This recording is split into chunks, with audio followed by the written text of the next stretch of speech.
What's up, everybody? Welcome to the show. We're recording live again here from Park City, Utah for our 10th annual Winter Mastermind, and we're joined by a guy who has got a bit of a hand in what we're doing right now. He is an entrepreneur. He's an investor. He's the founder of On Air Brands, who handles all of this podcast room. If you could all see it right now, there's like 5-6 different podcasts happening right now. His On Air Brands hosts the GoBundance Tribe of Millionaires podcast as well. He's a GoBundance brother himself, Erik Cabral. What's going on, brother? Not too much. So happy to be here with you, man. Yeah, this is the flip the script. In Steamboat, I was on capital hacking with you and Josh, and now we're doing it the other way. Yeah. What was funny is they gave us 30 minutes, and we're like, there's no fucking 30 minutes. Dude, it's kind of weird being on the other side of the mic and camera. I mean, this 3-camera setup with all these lights is a little nerve-wracking, man. I didn't know that we put you in the hot seat like this. You are a great marketer, and what I saw you just did now was like, make sure everyone knows how incredible the setup you gave us is with On Air Brands. Dude, I'll have to admit, dude, I'm a little nervous. It's weird. Like this is our setup, like you said, and we're here to help. But like, wow, yeah, it's cool. It creates an energy that you can't really describe. No, I agree. And when you look like me, you just need to be on camera. No matter how much glow I give on this whole thing. So, all right, well, let's dive into you. So we talked about On Air Brands, all of that. There's some things that I think you and I are very much related on as far as who we are in the tribe. Yeah. I'll explain that in a minute, but give us your backstory. What's a little bit of background on Erik Cabral? Yeah, so for those who don't know, I was in corporate for over 20 years, man, and just hustling, grinding, and working graveyard shifts whenever I had to. Just doing what I had to do to climb the corporate ladder, get that gold watch, when I turned 60, and just that was the dream. That was what I was told. That's what I was programmed to do. And I was being laid off for the second time, and I always say I was blessed. It was only twice in my 20-plus year career, and I was just reevaluating my life. At that time, I was in a position where I was running the show, I was the creative director, and I had to lay off my team in phases. Like they said, you need to do this, but we can't let everyone go at once, right? Because we still need to operate the business. Yeah. So during that time, I had it was weird. It was really weird. I liken the actual last day to, and I'm going to date myself here, like the last episode of Cheers, where like Ted Danson walks out of Cheers, closes the light, shuts the light off, and closes the door. That's how bittersweet and sad it was for me when I did close that shop up. But what happened was, I had to evaluate what was going on in my life. Like we were having our second child. And I just didn't have a feeling of fulfillment. Like I didn't feel like my purpose, I didn't have a purpose. I didn't even know I needed a purpose, and that's why I didn't feel fulfilled. Yeah. So I started looking through what I could do next, and I didn't want to do creative anymore. I just felt like I did that. I achieved, and still not feeling happy. So what could I do? So we're stock investors, and I knew that relatively, wins and losses. And real estate kept coming up. It was like, what about real estate? So I bought the purple book, took the purple pill, Kiyosaki's book, and it was all history from there, bro. I was like, I'm going to become a real estate investor, honey. And I said that to my wife one night, and she was like, are you out of your mind? You don't know anything about real estate investing. Yeah. Well, I'm going to figure it out. I built this company in corporate from $500,000 to 2.8, and I think I could do it. And I got a whole background story behind that, bro. Like that gave me the confidence, but there was a lot of stuff I needed to discover and figure out. It wasn't as easy as I thought it was going to be. Your bio, it's almost like you read mine. It's almost the exact 20 years in corporate. Going through this, didn't know what this feeling was, but I was not fulfilled, didn't know what my sense of purpose was, and wanted to start pursuing that. And real estate, that looks interesting to me. And this is where I think maybe I'm wrong, but I think we have some similarity even in the post, like you left with the idea of real estate, or you started to pursue the path of real estate. And I want to get into, where is real estate? I mean, you have On Air Brands, you have a podcast yourself. We talked about capital hacking. I think you have a couple, if I'm not mistaken. So, but where is real estate in terms of where you intended it to be? Not like unit count, but I mean as far as like who you are or what that is of your identity versus what your true identity is now around what you do and how you earn and all of that stuff. Yeah, such a good question, bro. You're good at this, man. Yeah, appreciate that. Think about doing it for a living. I might have to, yeah. But yeah, it's a great question because I had to reinvent myself, right? And I'm all about, branding and personal branding and figuring out how the world perceives, but then there's that external sort of the optics of that externally, but then there's also the internal sort of who do I see within me? How do I perceive myself? And I was figuring all that out, bro. Like it was always, how do I create brands for other people and other companies and build their brands, and Damn. I never looked at myself in the mirror. So it was a discovery, and I'm still on that discovery phase, right? So it kind of just happens as I take steps forward, sideways and backwards. I'm always learning as I go. But when I stepped into the real estate investing space, I had no idea, dude, the community, the abundance mindset, not having a scarcity mindset. Like that was so new to me because I came from a world where it was like dog eat dog and like, don't look at my homework. I got secret sauce here, man. You're going to take from my plate. And that's where I was in sort of this survival environment for 20 plus years. And now I'm in a world where everybody's like, what can I do for you? How can I help you achieve? What are your goals? Do you have a family? Let's get together. And I didn't know that I was going to be a part of something like that. So as I started to explore and create a brand for myself, people started to recognize that and started to appreciate what I was doing for myself and asking, how can you do that for me? And then I started to realize, I can give this to other people because I figured out a formula for myself. Let's figure out if we can do that for you. And it started to work. What does real estate look like for you today? Like, what is that? What's your investment portfolio? How much time and energy do you spend, or where do you spend that? Like, what's your role in real estate right now? Yeah. So I would say I'm more of a passive investor at this point. I'm not actively looking for deals because just time and my headspace has been carved out, to build and grow on-air brands and serve our community and clients there. Deals come across my table all the time. I'm like, I'm going to look at that. And then I feel terrible because I never look at it because dude, it's just, I feel you. Yeah. And I'm like, shit, I know I should be looking at that. I know I should be, there's money that we have that needs to be deployed. And it just sits there. And I'm like, it bothers me every day. And it's bothering me now as I speak to you. So I know what I need to do. And that's one of my goals for this year is to start looking and being more active. So I got started in real estate by just networking. That was my main goal, is to find the people that I can sort of help, but then in turn help me and give me the confidence that I was doing the right thing. So within about 8 to 10 months, with the help of a coach, I took down a 2-unit, and I started to, I was like, I'm just going to pass this along to someone else to manage. And a good friend of mine, Justin, said, dude, you need to manage that yourself. You need to figure that out before you pass it along. Don't find a property manager until you have about a dozen units. So I was like, that was my goal, because that property gave me roughly 10 to 12K in passive income per year. So I was like, I just need to do this 10 times, replaced my salary, boom. And then it stopped, because I started serving the community and building on-air brands. And I was like, I'll get back to it. No, I feel you. But in the meantime, I started jumping into passive deals, became a general partner in Renault. A lot of the Go Bros know, Renault is the second oldest winery. And that became sort of this thing where it snowballed within our community, with like you mentioned, Josh McCown and Capital Hacking, this brand where like, oh, Erik's the real estate investor and he's the podcaster. Yeah. And it was a nice fusion. Dude, look, I mean, it's, people are going to be bored by this podcast because you're telling my story through a completely different body. No. So look, I left my job with the idea that I was going to be a real estate investor. And I just talked to Pat and Tim about this. We did a little recording for their book that's coming out. Yeah. And it was like, all right, I'm unfulfilled at work. The purple pill, Rich Dad, Poor Dad.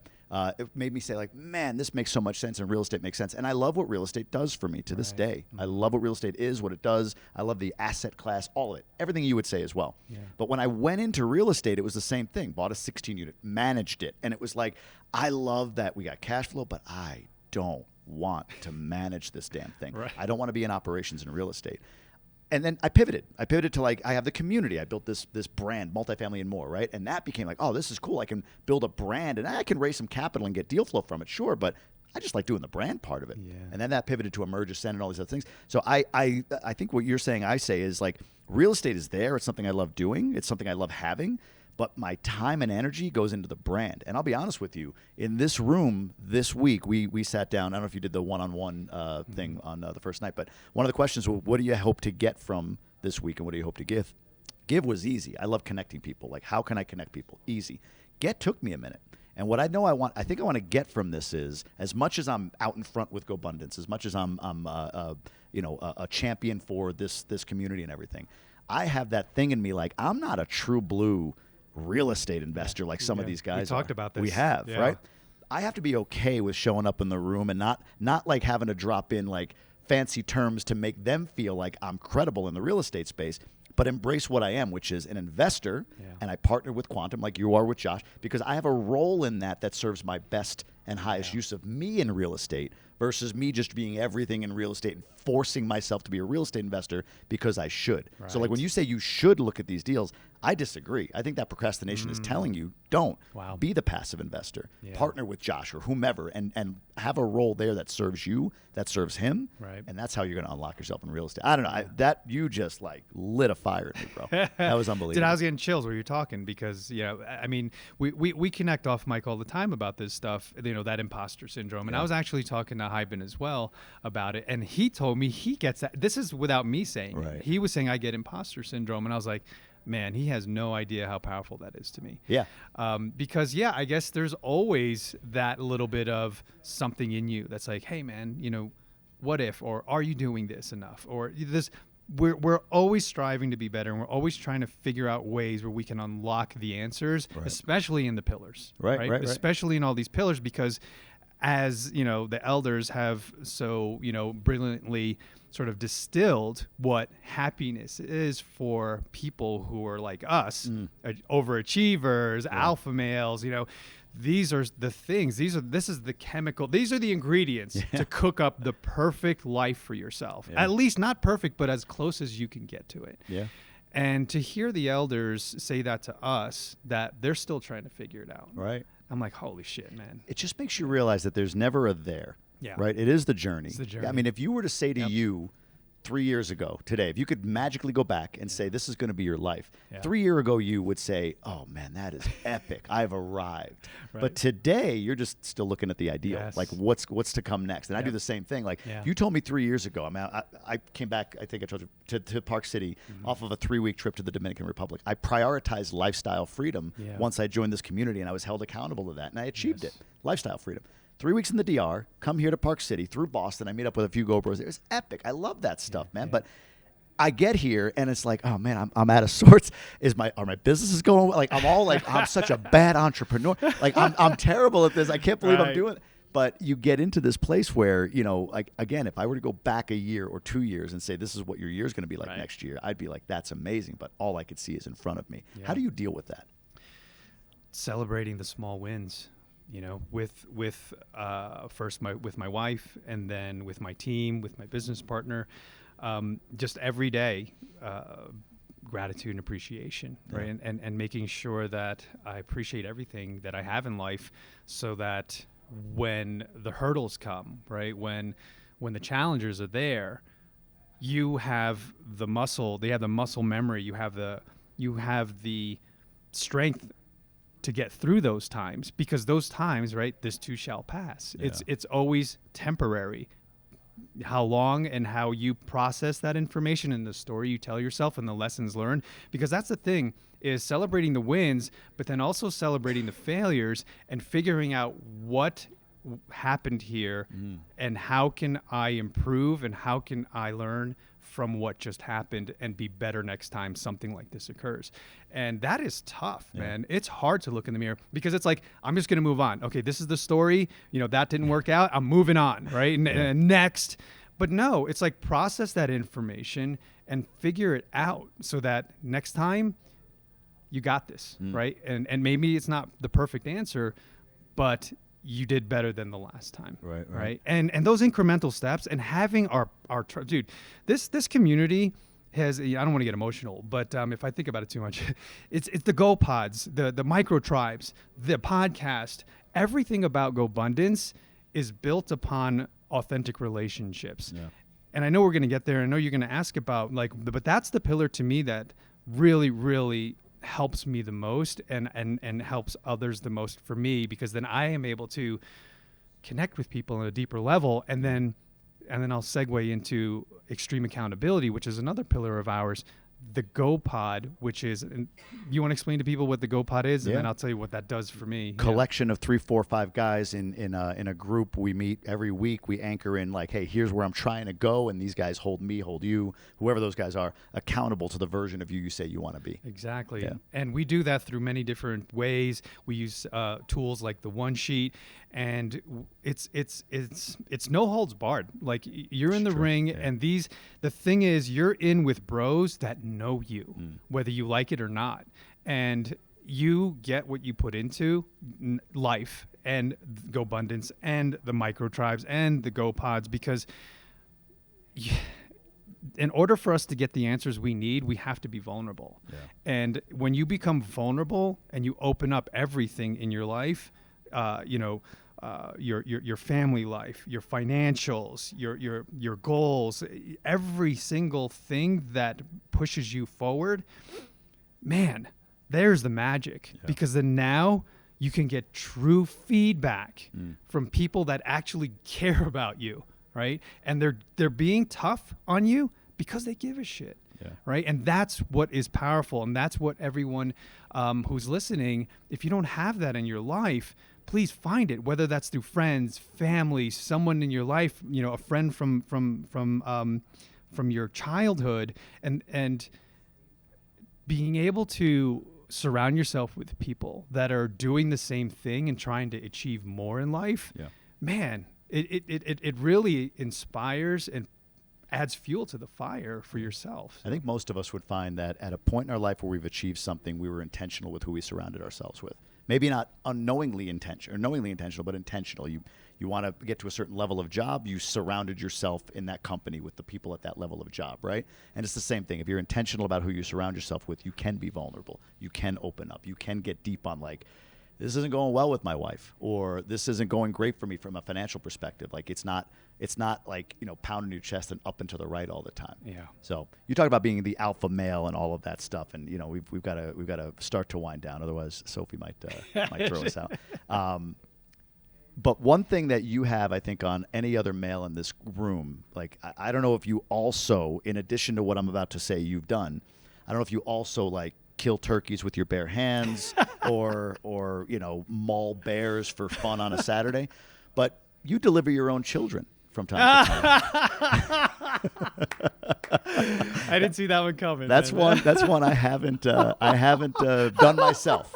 It's on my bucket list. Although I can't have more kids. I've already had that taken care of. But I'll deliver somebody's child, I guess, maybe just so one day I can be like you. Can you tell a little bit about that story? Oh, dude. Okay, yeah. How much time do we have? So, yeah, I'll try to make it brief.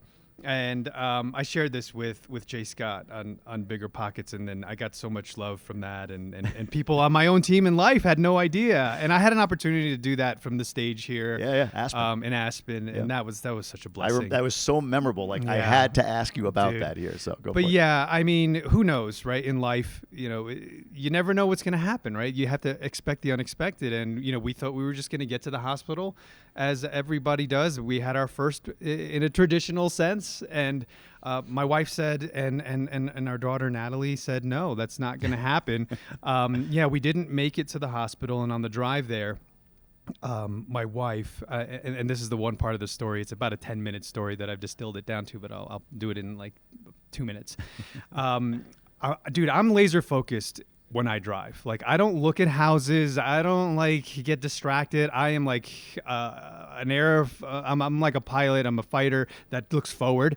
And my wife was just in excruciating pain, as you can imagine, right? And she's screaming and she's yelling, and I'm just focused. And I'm just stroking her hair. I'm like, you got this, honey. You got this. Meanwhile, I got one hand on the wheel, and just like in the movies, man, I'm weaving in and out of traffic. I'm going 88 miles per hour, and I'm driving on shoulders. And at some point, there was a cement divider that really slowed us down, and I couldn't start passing people. And I see out of the corner of my eye, and if you can imagine, like, my wife shimmying her pants Oh off. my God! No, I can't Shimmying imagine. her But pants yeah. down to and to her knees, and she's like, "It's go time." It's now. So I pull over to the shoulder, and I'll tell you this part, dude. When I got out of the car and ran around it, that whatever it was, 2.3 seconds it took to run around was a half an hour to 3 hours for me. The way the mind works, it slowed everything into bullet time. I was looking at cars driving by. I remember every face. I'm like, does that person look like a doctor? Maybe I'll wave him down. Should I run to that house and make a phone call and get hot towels and water? You know, like what do I do here? And then I get to the door and I open it and I see the baby sliding out. Oh my God! I see the head of the baby. You don't faint? I would faint on sight. And I'm like, what do I do here? So instinct kicks in. I get on one knee and I put my arm out, and the baby just whoop, slides into my arms. Did you call the police? Like, Yeah, I mean, I skipped that part where I picked up the phone Oh, okay. and I called 911, and they were like, you know, oh, where are you? And I'm like, I don't know. And I just threw the thing on the dash, and they found us. Wow. So as I'm looking down, dude, the most magical moment was looking down at brand new life, breathing air for the first time. No doctors, no hospitals, no fluorescent lighting. Right. The birds were chirping, the butterflies were flying. Like, I saw all of that, dude. Wow. It was insane. Like, the colors were so vibrant. I was in another world. And when I looked down at her, I was like, hey, welcome. This is amazing. Yeah. Thank you. And I'm like, oh wait, shit, my wife's here. So I look up at her. I'm like, are you okay? And she's like, yeah. She was just so relieved. The pain was gone. And I was like, oh shit, there's someone on the phone. Like, where are you? Where are you? And I'm like, oh, I run down the street and I see we're on North Post Road and Ward Street. And that's what happened. Everybody came. It was a big celebration. And here's the funniest thing: the paramedics and that team whisked my wife away into the ambulance, put her on the gurney, but the police officers lifted me on their shoulders, practically sticking a cigar in my mouth and handing me a chalice. Right? Yeah. He's a jolly good fellow. Right. He's a jolly good fellow. And the media went nuts, dude. I heard, they covered me. No, and the wife or the mother, right? They didn't mention her name, and she's still a little bit bitter. She's still chewing on that one. She did all the work. And yeah. I mean, I had family in the Philippines calling me like, I saw you on the news. I'm like, what is going on? And it was pretty cool. But all that being said, dude, it was an amazing experience. We were able to have life enter into the world on their terms and just go with the flow, right? Figure it out as we go. And that was the lesson that I learned, is like, roll with the punches, man. You can't, my father-in-law was like, I don't know how you did it. And this is true. I know him very well. He's like, I would have wrapped the car around a telephone pole. The same. Yeah, I would have too. Yeah. And it's just always been innate in me. Whenever a situation comes and it's an emergency, like, I'm usually the one that's super focused and like can handle the situation, and be the answer. And I'm so glad that came to play in that situation, because I was there for my wife and my daughter, who we named after the street she was born on. So North Post? Natalie. Yeah, exactly. North Cabral. It sounds like. No, but that was tempting. But my wife's like, oh, hell no. No. But Natalie Ward Cabral is her name. And that's going to be a story that I'll always be able to share with her. And that's become her legacy. And she was part of the media flurry. And it's kind of a nice little. What I like to add to that, because the whole male machismo thing, is that you then like bit the umbilical cord off, struck a match on your cheek, and lit a cigarette in celebration of what you just did. You're exactly right. That so happened. Wow, man, that's incredible. I can't hear that story enough, because I can't put myself there. Like I mean, when I was in the delivery room, my for both kids, my wife jokes that like they were more attentive to me because of being a potential fainter than to her in delivering the child. So like I had to have a sheet like holding over so I couldn't see past her waist. Like, everything was, I can't even imagine. So God bless you, man. That's incredible. I'm getting a 5-minute hit here, but let's do this. Let's run through real quick from a horizontal income perspective. Let's talk about that. Where are you focused right now? You mentioned passively. Does that mean you're in syndications, LP? Give me a little bit of a color on horizontal income. Yeah. So I have the multifamily. I have some private lending out there. Yep. So I make a good interest, about 10, 11% on that. Self-directed IRAs. I've got my active units that I manage, and then of course, I have the stuff with Josh as well. Wonderful properties here in New Jersey. No, here we're not in New Jersey, but in New Jersey, where I'm from, and then also in Maryland. Distressed properties that are resorts that need love, right? And Viva May Hospitality is Josh is goes the deep on that episode. Yeah, you guys can check go back out, and listen to that episode. It was great. Capital hacking is really the place, and a lot of GoBros show us love there. But yeah, that's really where I'm at. I mean, we still have some capital that we could deploy. I've looked at many GoBro sort of possibilities, which aren't in real estate, which is always exciting, right? Looking at coffee deals and looking at resorts in Costa Rica, SaaS companies, exactly. So there's a lot of opportunities if you're a member of GoBundance, because you have access to private deals that the public doesn't have access to, and it's really cool. And you get to know the operator, you get to basically become best friends and families, taking trips together. So it's a really cool place to be. If you're listening to this and you're not part of GoBundance, that is one of the major benefits aside from self-development, personal growth. Yeah, it's like anything, right? In a community, you get to bond with those folks. Let's talk about health real quick. What does diet, exercise look like for you right now? That was the unlock, man. This is the thing, dude. James Clear said it on the Bigger Pockets podcast that entrepreneurship is personal development and self-growth or self-development, personal growth. In disguise, and I didn't know that, and I'm glad I didn't, because I probably wouldn't have done this, right? So I finally got into practice, meditation, yoga, all that, gratitude, appreciation every single morning, man. And that was the unlock for me. Intermittent fasting, I got, Rogan talks about it all the time, and that has become my lifestyle. So all of that, dude, like, I'm super happy with my health. So now I'm trying to get to the next level. My bros are holding me accountable to do a sprint try. And then eventually, we got inspired last night with the Ironman and Mark Moses. So like eventually, maybe, hopefully I'll get to that stage. And it seems like dudes in their late 40s do Ironman. So maybe that's in the cards for me, but I'm gonna dip my toe in, no pun intended, in a sprint try. Where's life happiness right now? I know you don't have your one sheet right in front of you, but give me kind of a number, and what are you working on? I think I'm around a 7, 8 on life happiness. There's definitely some room for improvement there. What is that improvement? What would you say right now in your life that it's finance. Being on the creative side, if anyone knows, that's a very right brain sort of operation, and then the left brain, I can do that, and I've done it. I just need to lean into it again and more. Finances, I need to get on top of all that stuff. I ignore it because I'm just not passionate about it. It's not exciting to me. We're similar. And I need to own it. And I need to be held accountable. And I'm so blessed that I have a new business partner, Meredith, to help me, because she is that rock for me in business, and always minding the mint and making sure budgets. Because, dude, having the power to spend within your own company, right? You have to wield that power. And I got a little sort of happy and free with that. And having somebody on your side that can pay attention and then point the finger at you and say, hey, man, this is on you. This is your company, and these are the finances, and this is the real. Like, this is black and white, and you can't ignore it. Mark talked about that. Mark Moses last night, CEO, one of the 5 pieces was you're in charge of the cash, ultimately, right? Like vision, cash. 100%. So, that was a big takeaway for me.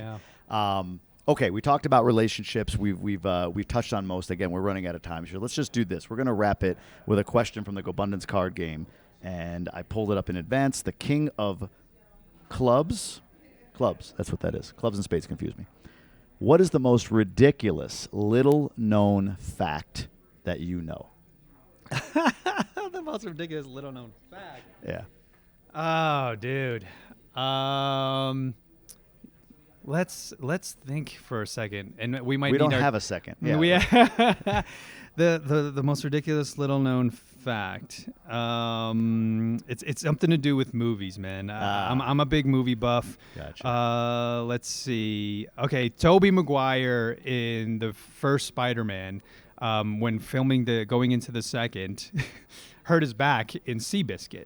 Oh, really? I'm a huge Spider-Man. Like that, I grew up Spider-Man. Like That I is always awesome. and they were going to replace him with Jake Gyllenhaal. Wow. For Spider-Man 2. Yeah, And it all came to fruition for Jake Gyllenhaal because they rebooted Spider-Man for the third time, and then he was actually in the newest version. But I love film, and that's like the first great. That's random the thing that creative came into side. my head. I love it. Tell us more about where we can follow you, about On Air Yeah. Brands. Where do you want to direct folks? Yeah, bro. So thanks for that. OnAirBrands.com. You can check us out and what we do there. And Erik, ERIK, at OnAirBrands.com. Reach out to me directly. Let's see how we can help you in all your podcast creation needs and production needs and social media needs. You've expanded significantly with the hosts that you have, the shows that you have. I know one I've followed that I kind of enjoy, or I do enjoy, is Claude Silver. Claude Silver is very interesting podcast host. I appreciate that. Yeah. So VaynerMedia, and Claude Silver is a client of ours. She's the chief heart officer. Yeah. I love having conversations with her because she actually coined or calls me a heart-centered entrepreneur, and I own that. And I'm like, thank you for that. And she and I started working together through we met through one of my events. She was a keynote speaker, and now became a client, and it's fantastic because then it keeps us within the Vayner water stream. Yeah. And we love working with them and her, and there's a bunch of podcasts out there. Shout out to the Mentee podcast with Wyatt Graves. He's also a GoBro. Yep. And we're working with him as well because The One Thing, if anyone remembers, that was the Mentee podcast with Jeff Woods, and now Wyatt owns it, and we're just really happy to be helping there. And Tribe of Millionaires, of course. I was going to say, we are also a client as well, and I think a trank dart might be the next move for your team here. They might hit us with some sort of like, you got hit in the neck, man. Yeah, let's give it. So we have Sophie walking by with cards that say 5 and 1, and basically, I think she may have given us She's the middle giving finger. us a look right now. I gave her the thumbs up. She flipped laser us off. eyes. Thanks for being on, brother. It's always great I love you, connecting man. with you. Thanks, man. Absolutely.